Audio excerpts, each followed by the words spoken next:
Monsieur le ministre, monsieur le commissaire européen, monsieur le secrétaire général adjoint, monsieur le directeur général du programme alimentaire mondial et l'ensemble des représentants et directeurs d'ONG.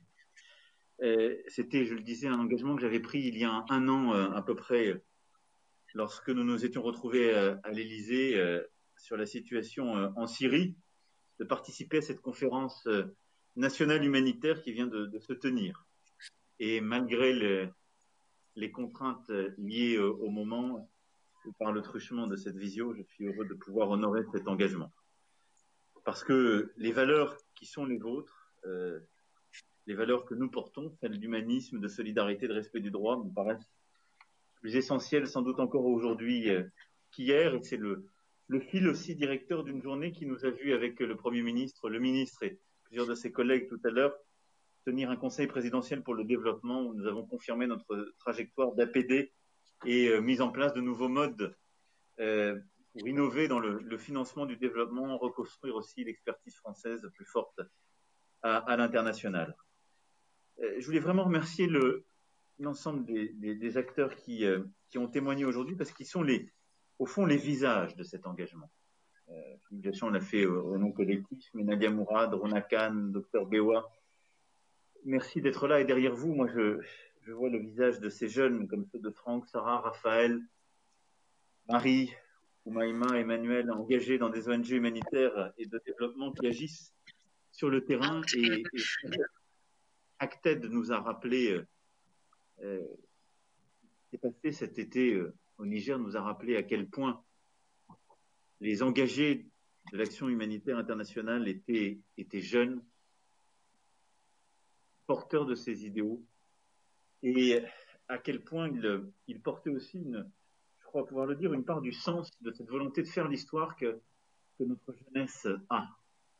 Et c'est pour moi extrêmement important au-delà de l'action qui est conduite. Et donc je vais avoir une pensée pour l'ensemble de leurs collègues et pour l'ensemble des familles de nos humanitaires qui sont tombés. Je souscris pleinement à ce qu'a dit le secrétaire général adjoint aux affaires humanitaires, cher Marc Lawok. La meilleure façon de rendre hommage aux travailleurs humanitaires est de financer leur travail et d'assurer leur sécurité. Et donc, vous l'avez parfaitement décrit, il me semble qu'on est à un moment où se conjuguent au fond trois phénomènes qui peuvent conduire au pire. D'abord, on a une amplification de toutes les crises. Sécuritaire, humanitaire, environnementale, sociale, alimentaire, maintenant. Les chiffres ont été rappelés, ils sont clairs. 237 millions de personnes dans le monde ont aujourd'hui besoin d'aide humanitaire immédiate. Le retour des grandes famines, la multiplication des populations déplacées sur des théâtres de guerre qui sont parfois réalité depuis plusieurs années. Et donc cette amplification est, je crois, inédite à ce point. Et la Covid est venue sur une situation déjà très tendue. À cette situation sans précédent dans l'histoire récente s'ajoute un rétrécissement inédit de l'espace humanitaire.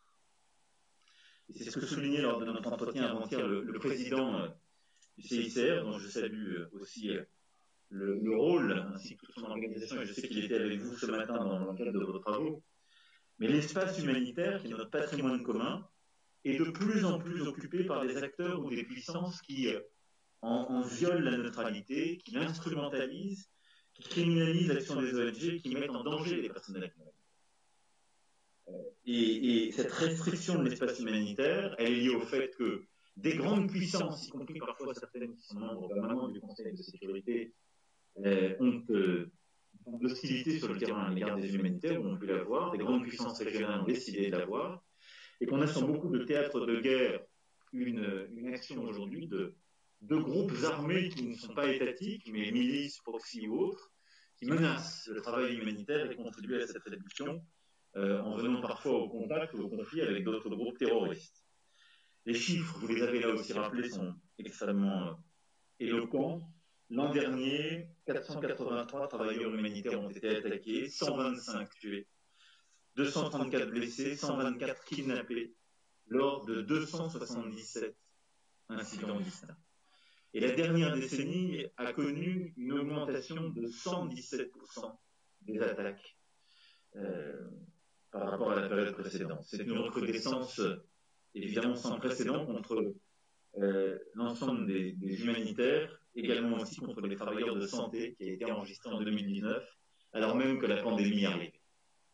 Et puis le troisième phénomène qui explique et amplifie, si je puis dire, les deux autres, c'est la crise du système multilatéral. On l'a plusieurs fois dénoncé, je l'ai plusieurs fois revenu dessus et nous essayons de nous battre en la matière, mais elle est encore plus grave quand il s'agit d'action humanitaire, parce qu'il n'y a plus de garant en dernier ressort de l'ordre international. Plus de capacité collective à répondre aux crises auxquelles nous sommes confrontés, et à cet égard, le blocage du Conseil de sécurité depuis des années n'en est que le reflet et contribue parfois à aggraver ce que nous vivons. Il n'y a plus, de moins en moins, de sanctions à la violation du droit international humanitaire. Ce qui fait que progressivement, cette crise du multilatéralisme a des conséquences très concrètes quand il s'agit de travail humanitaire, c'est que l'impunité est devenue la règle et la dénonciation l'exception. Et cette sinistre réalité qu'il nous faut regarder en face, c'est que d'une certaine façon, nous avons permis au monde de s'habituer à ce que des écoles et des hôpitaux soient bombardés, des civils attaqués, des personnels humanitaires ciblés dans le silence et parfois l'indifférence générale. Et donc, je pense que cette conférence, à cet égard, et la participation de tous et toutes doit nous conduire à stopper ce mouvement, parce qu'il n'a rien d'inarrêtable. Et je veux ici pouvoir dire que la France, avec ses partenaires européens, est et sera votre allié dans ce combat essentiel pour défendre la dignité humaine et notre humanité. Parce que nous ne pouvons en rien accepter que les principes universels auxquels nous avons souscrit, qui sont inscrits dans des conventions internationales, dont la Charte des Nations Unies, soient piétinés ou remis en cause dans le cadre d'une forme de relativisme contemporain. Et donc c'est pour ça que j'ai souhaité qu'on ait aujourd'hui ces échanges, et je remercie Philippe Deschamps d'avoir présenté la synthèse de vos contributions, et je vais essayer de répondre aux différents points, y compris ceux de la fin de l'échange. D'abord, la première réponse qu'on doit apporter par rapport à la multiplication de ces crises et véritablement à ce que vous décriviez les uns les autres comme les risques principaux de 2021, c'est un réengagement des grandes puissances et des pays les plus développés et les plus riches pour lutter justement contre la pauvreté, le risque sanitaire, la crise économique, sociale, alimentaire qui va s'inscrire dans le sillon de la Covid. C'est ce qui a présidé à notre décision de présenter une loi pluriannuelle pour monter nos engagements d'aide publique au développement conformément aux engagements que j'avais pris à 0,55% du PIB en APD, avec d'ailleurs des chiffres, quand on prendra en compte dès l'année prochaine les annulations de dette qui sont même plus importants. Mais c'est la volonté, au moment même où nous avons des défis chez nous, de ne pas nous replier et oublier la part de l'international parce que nous avons des destins libres. Ensuite, beaucoup l'ont évoqué, Marc aussi en a parlé, c'est le sujet de la dette des pays africains. Nous avons mené dès le début de la crise Covid une initiative dite ACTA avec l'Union africaine pour justement apporter une réponse sanitaire mais aussi économique et sociale à cette crise. Je ne reviens pas sur le volet sanitaire qui est un soutien au système de santé primaire mais aussi en termes de traitement et de vaccins. Mais c'est pour moi également de réussir à répondre, à redonner aux pays africains la possibilité de venir en aide à leur population. Le G20 a permis un moratoire sur les dettes, un rééchelonnement et a ouvert la voie pour la première fois à une possible annulation pour certains pays. Nous avons embarqué la Chine dans ce mouvement, ce qui est aussi inédit dans l'histoire contemporaine. Nous allons continuer ce travail et il y a un rendez-vous important que nous tiendrons à Paris en mai 2021 qui sera le sommet pour le financement des États africains où il y aura au cœur de notre approche la volonté de rééchelonner, voire annuler certaines dettes en engageant l'ensemble des puissances développées et la Chine à nos côtés pour permettre à l'Afrique de retrouver des marges de manœuvre et faire face aux crises que vous avez évoquées. Dans ce cadre, nous pousserons aussi, comme nous l'avons fait en novembre dernier avec la directrice générale du FMI, l'idée d'émission de droits de tirage spéciaux. Et notre volonté, c'est non seulement d'émettre ces droits de tirage spéciaux qui est en quelque sorte une arme monétaire offerte aux pays émergents, parce qu'ils n'ont pas ce que nous, nos banques centrales font depuis le début de la crise, ce qui nous permet de survivre, il faut bien le dire. Eh bien, l'idée, c'est qu'on puisse émettre ces droits de tirage spéciaux et que les Européens, les Américains, je l'espère aussi les Chinois, c'est une discussion, une négociation qu'il y aura à avoir, renoncent à ces droits de tirage spéciaux, puissent, et là, il y aura une ingénierie financière à avoir avec le FMI, mais les localiser dans un fonds qui permettra non seulement de les renvoyer vers les pays les plus nécessiteux, mais aussi de mobiliser la finance internationale vers les pays qui ont besoin de cet argent. Moi, je suis très inquiet, comme vous, en effet, sur le plan humanitaire de la situation de l'Afrique. Elle a vécu sa première récession cette année. Elle aura une croissance de 2,5 à 3% l'année prochaine, ce qui n'est jamais arrivé depuis 20 ans, alors même que la croissance démographique, on le sait, continuera d'être autour de 7-8. Ce qui veut dire que c'est une récession en termes réels, avec des situations de très grande fragilité que vous avez évoquées. Si on ne parle que de ce qui se passe, par exemple, en Éthiopie aujourd'hui, mais on a le Sahel, la région du lac Tchad, le Mozambique et bien. Ça, c'est pour moi le premier élément de réponse. Sur la solidarité internationale, incontournable dans la période que nous vivons, la France est et sera aussi au rendez-vous en s'en donnant les moyens. Et au-delà de ce que j'annonçais sur l'APD, conformément à l'engagement que j'avais pris, la contribution française annuelle à l'action humanitaire et à la stabilisation en sortie de crise aura triplé depuis 2018 pour atteindre 500 millions d'euros en 2022. C'est bien cette trajectoire que nous avons aussi confirmée ce matin. Nous avions sur ce point perdu beaucoup de terrain. Il faut être lucide et nous remontons la pente parce qu'il ne suffit pas de dire que nous soutenons l'action humanitaire, il faut le faire en termes réels. C'est ce que nous avons fait au travers du pilier humanitaire de l'initiative pour l'Afrique, prise dès les premiers mois de la pandémie, comme je l'ai évoqué. C'est ce que nous avons fait depuis cet été au Liban, pour le peuple libanais, après l'explosion du 4 août. C'est aussi la réponse d'urgence que nous avons conçue et structurée avec vous face au conflit au Nagorno-Karabakh. Je remercie vraiment l'ensemble des ONG qui sont présentes et beaucoup d'ONG de la diaspora arménienne pour le travail remarquable qui a été fait à cet égard et dire que nous allons continuer dans la durée à porter ce travail humanitaire aussi en Arménie. Sur tous ces sujets, très clairement, donc vous l'avez compris, c'est aussi une volonté de nous réengager et vous avez parfaitement raison de dire que l'action humanitaire doit aussi intégrer en son sein une forte dimension environnementale. Nous devons accompagner ce mouvement, comme nous l'avons fait en faveur du développement avec les objectifs de l'accord de Paris sur le climat. Je crois qu'il n'y a aucune fatalité à cet égard pour faire encore plus et aller plus loin. Sur la protection de l'espace humanitaire, là aussi, je veux que nous donnions les moyens d'agir concrètement. J'ai entendu les appels des ONG pour qu'une personnalité incarne ce patrimoine et le défende, notamment auprès des États où cet espace est menacé. Je suis favorable à ce qu'il puisse y avoir un envoyé spécial auprès du secrétaire général adjoint pour la préservation justement de l'espace humanitaire qui aurait pour mission de faciliter très concrètement le dialogue entre les États et l'ensemble des acteurs sur le terrain et que ce soit une réponse extrêmement concrète aux situations que vous vivez et que nous vivons. Je suis également favorable à la mise en place d'une conférence humanitaire internationale qui rassemblerait les États et les collectifs d'ONG pour échanger sur un pied d'égalité sur les principaux défis liés à l'accès humanitaire. C'est d'ailleurs, comme plusieurs l'ont rappelé, le sens de ce que nous avons engagé avec nos partenaires allemands au travers de l'appel à l'action humanitaire. Le ministre portait ça avec son homologue. Et je souhaite, d'abord, je remercie la Commission de se joindre, et c'est très fort, à ce travail. Je souhaite que ce travail soit amplifié en lien étroit avec le Bureau de coordination des affaires humanitaires de l'ONU et le CICR. Et je suis favorable à ce que Philippe a évoqué tout à l'heure, une commission paritaire qui se structure dans ce cadre et permettent de conduire les avancées très concrètes que nous pouvons attendre d'un tel processus. Je pense que là, nous sommes, avec ceux qui nous rejoignent et ce qui a été dit, à une phase où nous pouvons justement aller plus loin.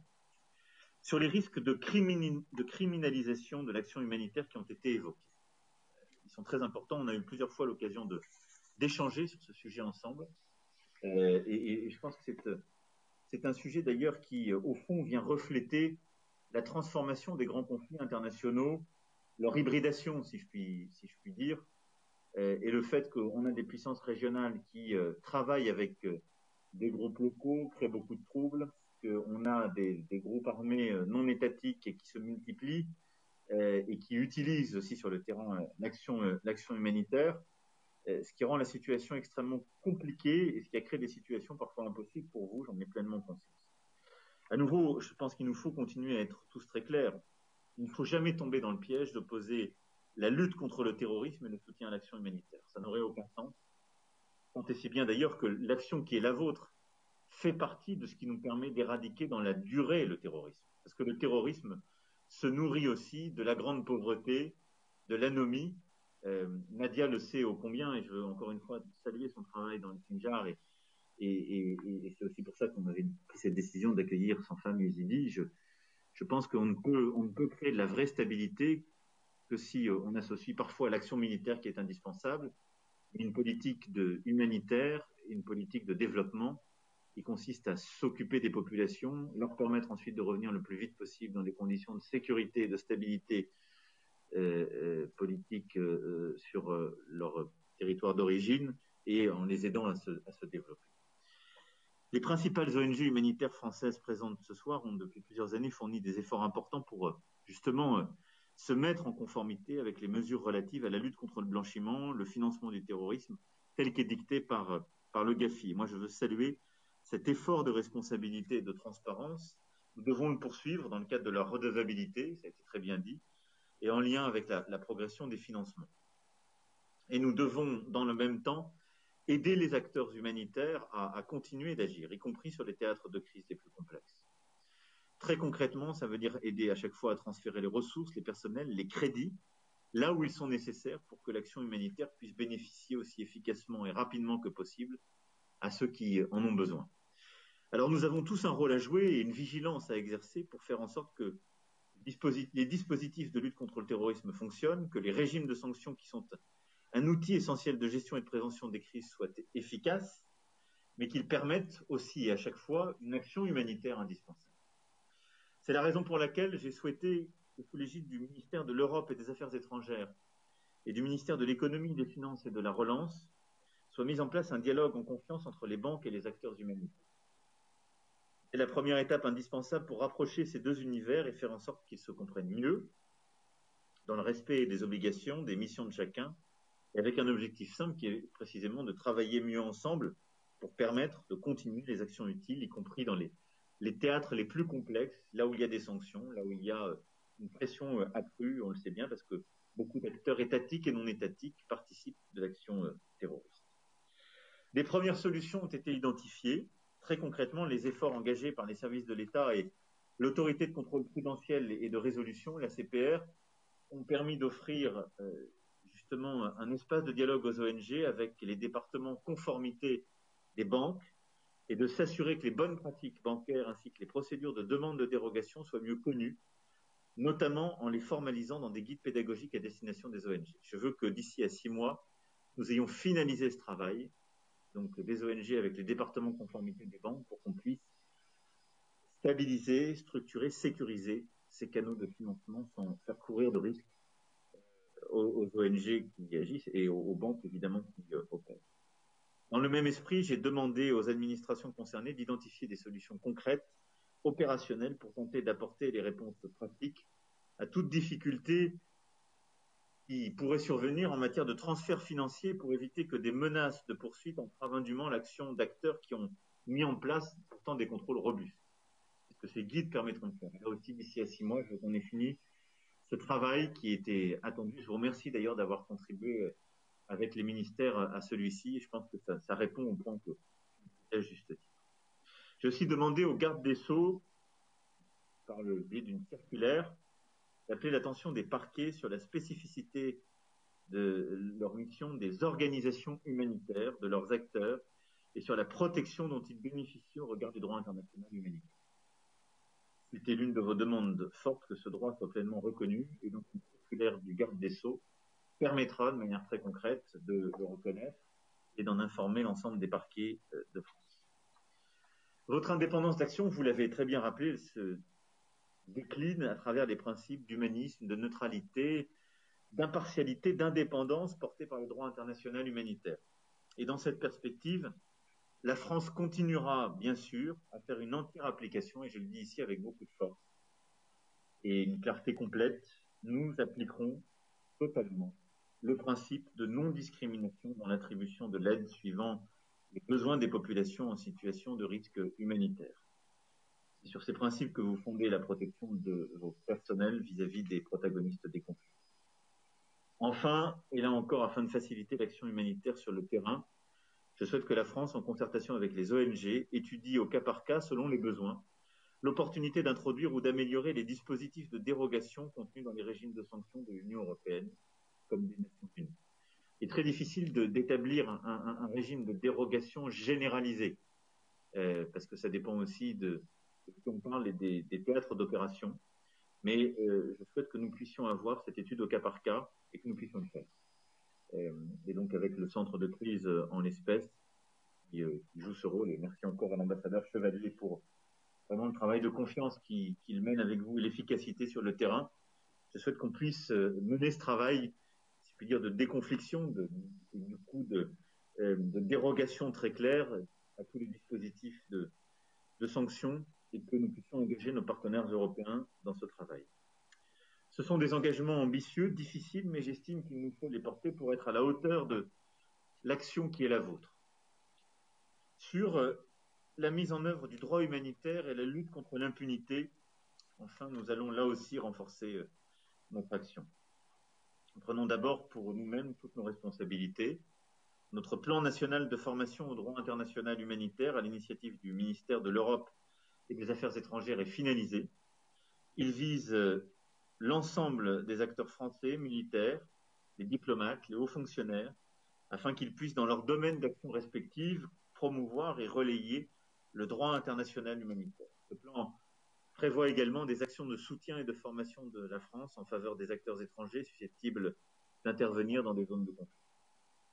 Ensuite, je souscris à ce qui a été rappelé par plusieurs d'entre vous dans les échanges sur l'impératif de dénoncer beaucoup plus systématiquement les violations du droit international humanitaire dans les théâtres de conflit. Et là-dessus, je veux ici prendre un engagement très clair. La voix de la France sera encore plus forte et plus systématique, et nous veillerons à mobiliser tous nos partenaires européens en ce sens. Nous allons sensibiliser la Cour pénale internationale, notamment la procureure, pour examiner avec elle la façon de traiter de manière plus volontariste les crimes commis contre des travailleurs humanitaires relevant de son mandat.